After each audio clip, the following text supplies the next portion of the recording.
সন্ধ্যা পড়ার আগেই ঘরে যাব। বাবা নিচে হয়ে কাজ করতে খুব কষ্ট হচ্ছে, একটু চুপ করে দাঁড়া।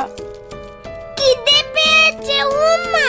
এই তো বাবা হয়ে গেছে, আর একটুখানি দাঁড়া। আর কতক্ষণ কাজ করবে তুমি এখানে? এই তো বাবা হয়ে গেল বলে চুপটি করে দাঁড়া সোনা।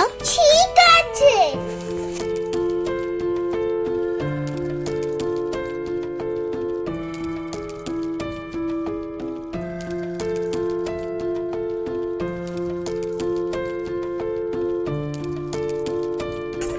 আরে ঘরে তো এক মুঠো চাল নেই, আর মালিক আজ ঠিক করে টাকাটা দিল না।